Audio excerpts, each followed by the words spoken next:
গরম পড়তে পড়তেই বাজারে তরমুজের চাহিদা বাড়ছে। চৈত্র মাস প্রায় শেষ। সামনে নববর্ষ শুরু হতে চলেছে।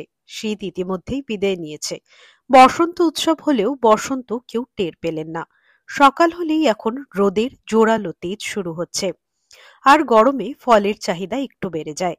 সব থেকে বেশি চাহিদা তৈরি হয় তরমুজের। গরমে তরমুজের চাহিদা যথেষ্ট পরিমাণে থাকে।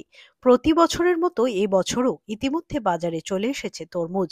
এই প্রসঙ্গে এক বিক্রেতা বলেন, বেঙ্গালুরু থেকে আপাতত এসেছে তরমুজ। প্রতিদিন ভালোই বিক্রি হচ্ছে আর চাহিদাও রয়েছে। প্রতি বছর গরমের সময় তরমুজের একটা আলাদা রকম চাহিদা তৈরি হয়। গরম নিয়ে সবাই চিন্তিত হলেও একদল ব্যবসায়ী আশা করছেন প্রত্যেক বছরের মতো এবছরেও তরমুজের ভালোই বিক্রি হবে। তরমুজের 30 টাকা কিলো। কেমন বিক্রি হচ্ছে? টুকটাক হচ্ছে। এই তরমুজগুলো কোথা থেকে এসছে? ব্যাঙ্গালোর। ব্যাঙ্গালোর থেকে। আর এছাড়া আরও কোথা থেকে কি আসে? এবছর কি তরমুজের দাম কম না বেশি? বাড়তে পারে। বাড়তে পারে। কেমন চাহিদা আছে বাজারে? আছে টুকটাক বিক্রি হচ্ছে 2 কুইন্টাল 3 কুইন্টাল থেকে। গরম পড়লে সব বিক্রি হয়ে যাচ্ছে। গরম না পড়লে কি কটা করে বিক্রি হচ্ছে রোজ? 2 কুইন্টাল ডেলি।